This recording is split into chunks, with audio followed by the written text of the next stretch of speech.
Welcome back to Conflicts of Interest. This is episode 676, and today is September 25th, 2024, and I'm the host of the show, Kyle Anzalone. On today's show, we're going to cover some of the recent news from Israel and Ukraine, then also break down a few of the stories left from the 2 weeks I was off dealing with the Trump assassination and the China-Russia relationship. So a lot of important stuff on the show today. Be sure to share the show if you can. It's hosted at the Libertarian Institute. We repost the show on the blog at antiwar.com, YouTube, Rumble, or Odysee for the video version of the show. Of course, it's anywhere that you can find audio podcasts. And follow me for all my work on Twitter at @KyleAnzalone_.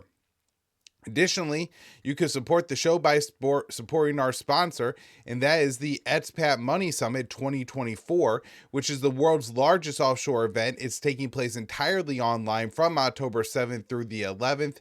It's put on by Mikhail Thorup, a highly sought-after expat consultant with over 2 decades of experience, and there is a lineup of speakers, including Dr. Ron Paul, Tom Woods, and Scott Horton. So this is going to be a really great event. You could get a complimentary ticket for the event just by going to expatmoneysummit.com. Again, that's expatmoney.summit.com, or by using the affiliate link in the show notes page. Additionally, if you want a VIP ticket to the event, and this will get you access to some more speakers and panels, including the panel that I will be appearing on with Dave DeCamp and Hervoya Mork, discussing the potential for World War III, you could save $100 off of your VIP ticket by using the promo code KYLE, KYLE, when you check out. All right, everybody, with that, let's get into the show today. This one to start off with from Dave DeCamp, antiwar.com, September 24th. Biden claims he's working for a peace deal in the Middle East, but continues to back Israel. So President Joe Biden delivered a speech to the United Nations General Assembly in New York on Tuesday and claimed that he was working to bring a greater measure of peace and stability to the Middle East, even though his administration is continuing to provide full-throated support for Israel's genocidal war in Gaza and its escalations in Lebanon. Biden acknowledged that innocent civilians in Gaza are going through hell, a situation he helped create by providing a constant flow of weapons to Israel since October 7, 2023. An Israeli Air Force official recently said that without U.S. support, Israel could only sustain military operations in Gaza for a few months. The president said it was time for Hamas and Israel to finalize the terms of the hostage deal and ceasefire deal, but the U.S. has admitted there's no chance of agreement before Biden's term ends on January 20th, 2025. Biden could force Israel to accept a deal by withholding military aid, but there's no sign that he's willing to take that step. Discussing the situation between Israel and Hezbollah, Biden said, "Full-scale war is not in anyone's interest. Even as the situation has escalated, a diplomatic solution is still possible." His comments came a day after Israel launched massive bombardments against southern and eastern Lebanon, killing over 500 people, most of whom were civilians. Biden claimed that his administration is, quote, working tirelessly to achieve a diplomatic solution between Israel and Hezbollah, but the U.S. backed the latest Israeli escalation and is deploying more troops to the Middle East in a show of support for Israel.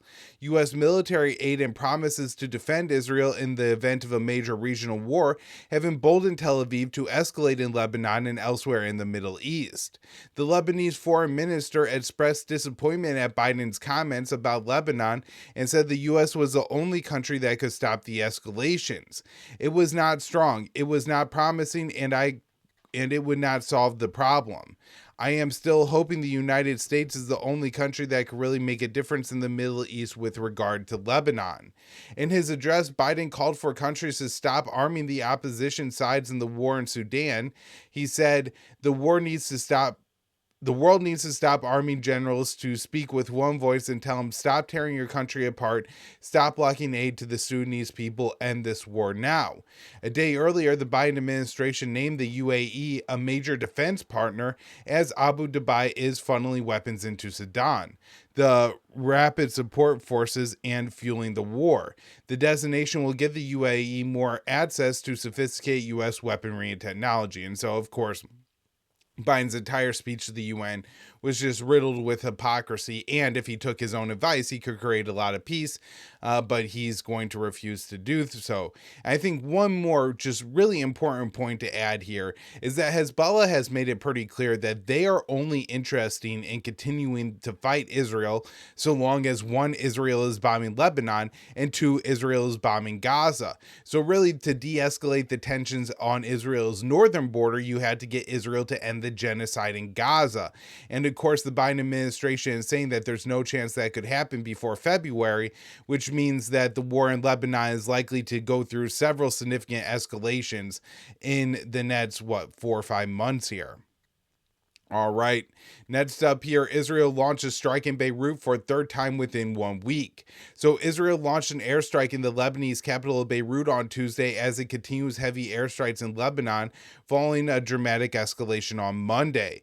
Israel said the Beirut strike, which targeted the city's southern suburbs, killed Ibrahim Kouabsi, a senior Hezbollah commander. Hezbollah later confirmed the commander's death. The Lebanese health ministry said 6 people were killed and 15 people were wounded in the attack, which marked the third time that Israel bombed Beirut within 1 week. Last Friday, an Israeli strike killed 55 people in the Lebanese capital, including a senior Hezbollah commander and at least 3 children and 7 women. On Monday, Israel targeted Beirut as it also launched its heaviest bombardment of southern and eastern Lebanon. So Israel claimed the Monday strike on Beirut killed Ali Kar-Akai, the head of Hezbollah's Southern Command, but Hezbollah denied the claim and said he was moved to a safe area. Hezbollah's health ministry said Tuesday that since Israel began its escalation on Monday, 569 people, including 50 people, children, have been killed. The Lebanese health minister Dr. Farasis Abdi said the overwhelming majority, if not all, the people killed on Monday were civilians. Israel targeted residential areas, claiming Hezbollah missiles were hidden inside civilian homes. And we talked a little bit about that on yesterday, why I think that's probably not the case and just logistically probably isn't the best place to store the missiles. And I'm sure Hezbollah has plenty of underground bunkers where they have a lot of their missiles stored. So Israeli airstrikes also continued in southern and eastern Lebanon on Tuesday. Hezbollah launched hundreds of rockets into northern Israel in response to the escalation, claiming it targeted military sites. Hezbollah also said it used a new rocket known as the Fadi-3 for the first time. So Hezbollah said, according to the Cradle, in support of our steadfast Palestinian people in the Gaza Strip and in support of their brave and honorable resistance and in defense of Lebanon and its people, the fighters of the Islamic Resistance on Tuesday bombed the Samson base, a command and preparation center and regional preparation unit with Fadi-3 rockets. Okay. And so just getting a little bit more into the death toll here. This is another article from Dave DeCamp. The death toll from Lebanon's health ministry puts the number of killed by Monday's bombing at 558, which includes 50 children and 94 women. Nearly 2,000 people were wounded in the attack. The Times notes that Lebanon's health ministry figures have historically been viewed as reliable. The ministry is not run by Hezbollah, but overseen by the Lebanese government and collects data using emergency operations centers that gathers casualty figures from private and state-run hospitals. Israel targeted residential areas in southern and eastern Lebanon on Monday, claiming Hezbollah missiles were being hidden inside houses. The Israeli military said it hit more than 1,600 targets, and experts say it was one of the heaviest single-day bombings in modern warfare. The toll in Israel's bombardment is about half of the toll for the entire 2006 Lebanon war, which lasted 34 days. Prior to the Gaza war, munitions deployed with this intensity and with this frequency would have been almost unheard of, said Emily Tripp, director of the monitoring group Air Wars. There is no comparison in terms of death toll or munitions with use with previous 21st century air campaigns of this nature as far as we know. The U.S. supported the Israeli bombardment despite previously claiming it opposed escalation and is sending more troops into the region as a show of support. Israeli strikes continue to hit Lebanon on Tuesday, and Hezbollah has fired hundreds of rockets into Israel in response. And one of the things I wanted to point out here that I forgot to mention on the show yesterday is the strategy that Israel is claiming that they're using here is escalate to de-escalate, which is American strategy when dealing with Russia, China, Iran, or other countries. And I think this is another example of Netanyahu just being particularly insightful in understanding American politics and understanding how to speak with American officials. Of course, it sounds completely stupid to the 330 million Americans who don't live inside the Washington, D.C. Beltway. But to the diplomats like Antony Blinken, the U.S. officials like Jake Sullivan and Kirk Campbell, and our president even, I think that message from Netanyahu probably sounds fairly appealing and something they want to sign on to. After all, the U.S., I don't think, wants to have this conflict end with Hezbollah declaring victory, that they've essentially pushed Israel to agree to a ceasefire in Gaza. And so I think that they're going to continue to pursue this strategy, even if it does lead to a wider war that embroils the U.S., simply because Netanyahu is very good at talking to U.S. officials and getting what he wants out of the Americans. All right, next up here, Zelensky pushing for U.S. to support long-range strikes inside Russia. So Zelensky's in the U.S. right now for the UN General Assembly meeting, and he's looking to significant escalations in this conflict. Dave DeCamp writes here for antiwar.com. Ukrainian President Zelensky told the New York Times on Tuesday that he will urge the leaders of the US, UK, and France to support long-range strikes inside Russia, a step that would make direct NATO-Russia war much more likely. The Ukrainian leader is currently in New York for the UN General Assembly and will meet with President Biden at the White House on Thursday. So this is what Zelensky told the New York Times. For today, they have to give or say that they will not give. Do they really want us to prevail? Or this is about something long, something terrible, and long tragedy? While the U.S. has yet to give Ukraine the green light, at least publicly, for long-range strikes with NATO missiles fired inside of Russia, some NATO countries have been outspoken in their support for that escalation. Zelensky was interviewed alongside the Danish Prime Minister Mette Frederiksen, who strongly supports letting Ukraine do what it wants with NATO weapons. She told the New York Times, "I don't think Ukraine can win with one arm tied behind their back. So I think we need to end the discussion to give what is needed and actually put it the other way around, ask Ukraine what is needed to win this war, and when we ensure that they have what they need." So, of course, this is a major escalation, but even the Secretary of Defense, Lloyd Austin, has said that it's not going to be a game changer. And we've heard this narrative time and time again throughout the war that, oh, if Ukraine was just given everything they needed, then they would have been able to defeat the Russians, but we forced them to fight with one hand tied behind their back. And so now if we just take the reins off, they'll be able to win this war. Well, none of this is true, but it's a appealing narrative for the citizens of the Western nations, and particularly for the corporate overlords who dole out the narratives to the people through the mainstream media. This is really appealing to them, and every single time they're like, oh, they eat it up, and they put more and more pressure on Biden to take these escalations, even though the result is going to be, at best, more Ukrainians getting killed, and at worst, a direct war between NATO and Russia.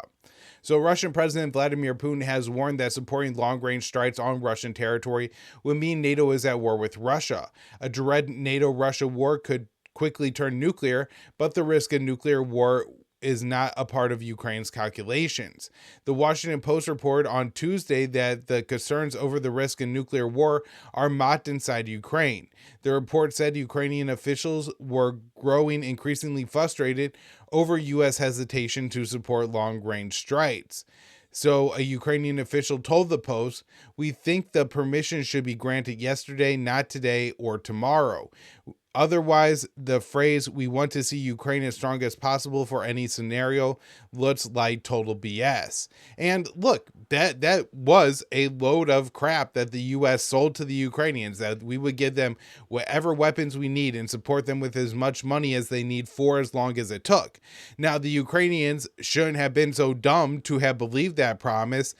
There are just several examples around the world of the US abandoning different groups after telling them to rise up and fight a foe. And then whenever that the cost becomes too great, the escalations become too great, we inevitably bail on those allies and leave them in a worse place than had they, not fought and just cut a deal in the first place. And something similar is likely to happen to Ukraine. That doesn't mean that we should grant them the ability to use these long-range weapons, but the Ukrainian officials should realize that they're being lied to. So back to today's article here. U.S. officials said even if they approve the long-range strikes, Ukraine doesn't have enough of the U.S.-provided ATACMS missiles or the British and France-provided Storm Shadow missiles to make a difference in its fight against Russia. The U.S. has also said that Russia has moved most of its fighter jets beyond the range of NATO missiles. The Times of London reported last week that Zelensky may get permission to fire Storm Shadow missiles into Russian territory while he's in the U.S. this week, but it won't become public until the first missiles are fired into Russia. All right, next up here, this article I wrote for the Institute on September 24th. U.S. to sanction former Georgian leader over opposition to NATO membership. So the U.S. is going to sanction former Georgian Prime Minister Ivanishvili over his opposition to Georgia joining the North Atlantic Alliance and the European Union.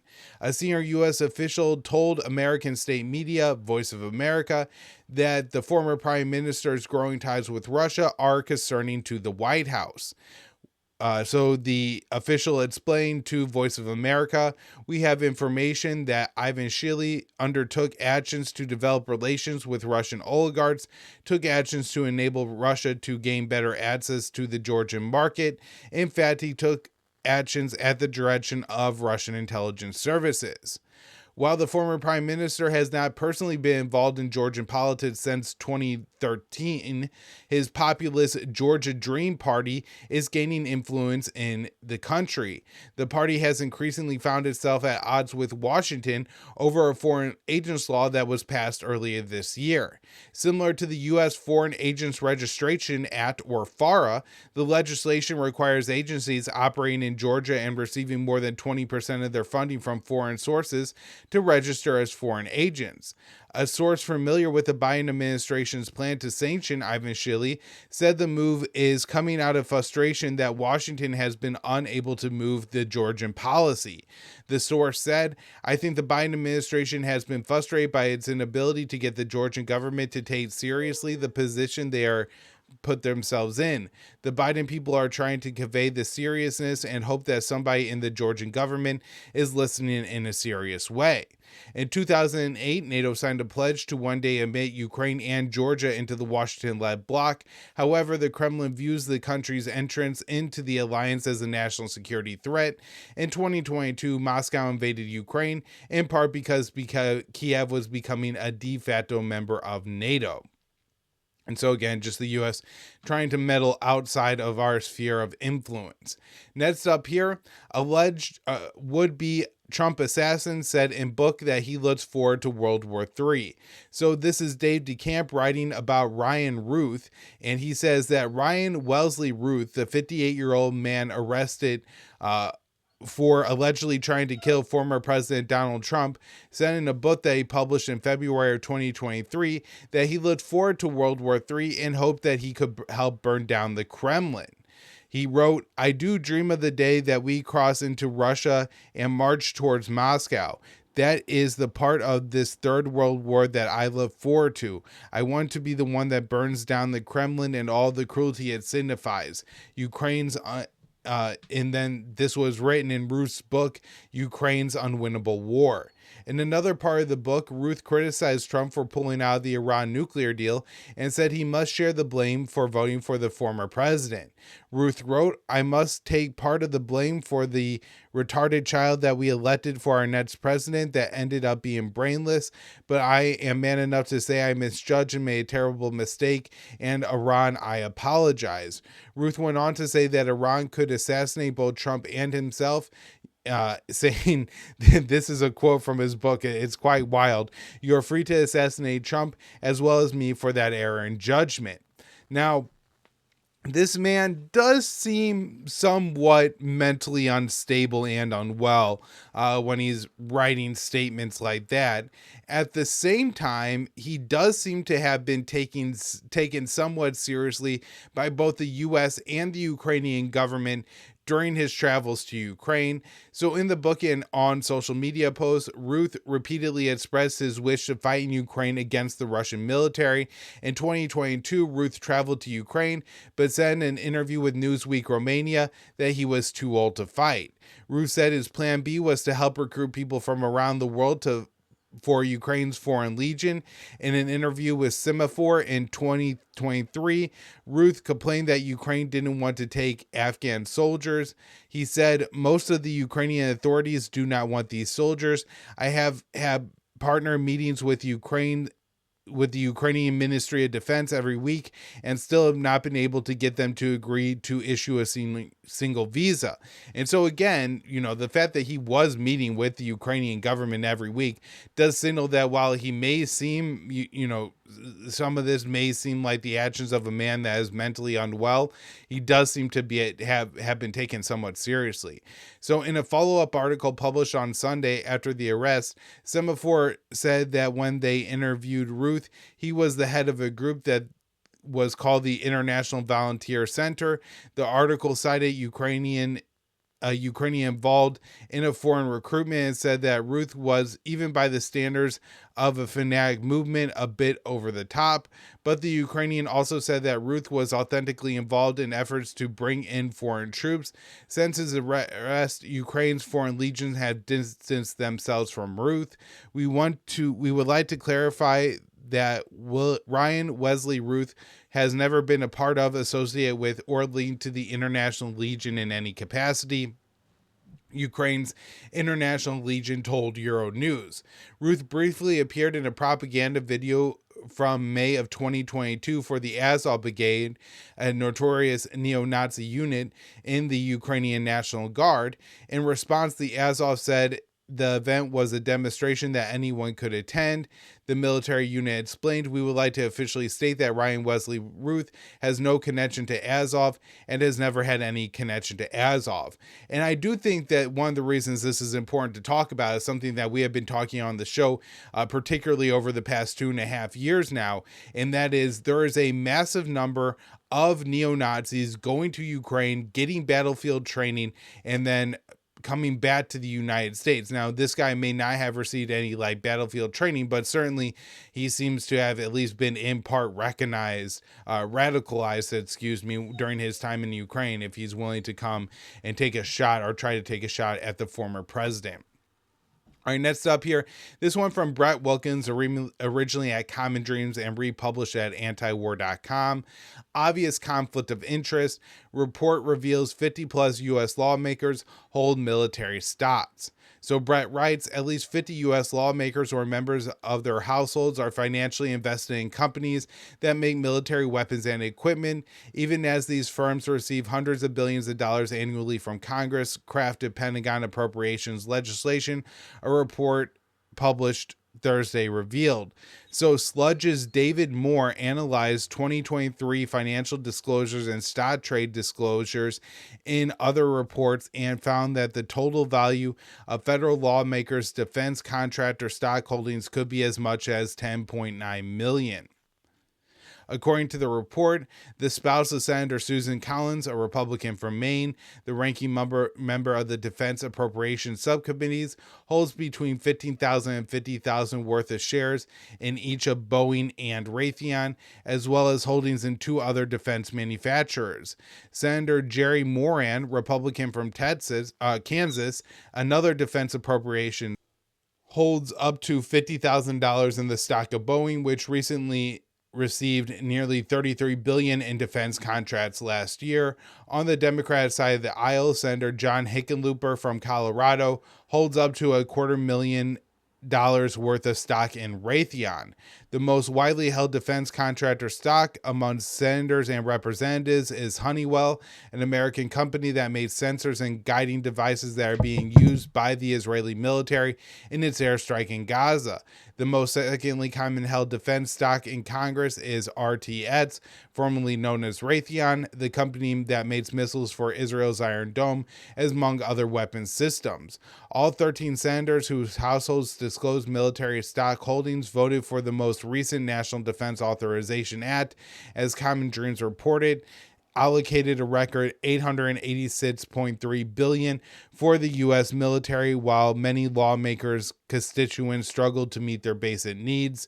So Craig Holman, government affairs lobbyist at the consumer advocacy group Public Citizen, told Sludge, "It's an obvious conflict of interest when a member of Congress owns significant stock investments in a company, then votes to award the same company lucrative financial contracts.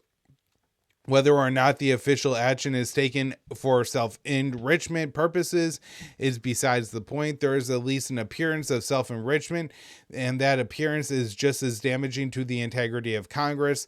This type of conflict of interest is already banned from the executive branch officials and should be for Congress as well.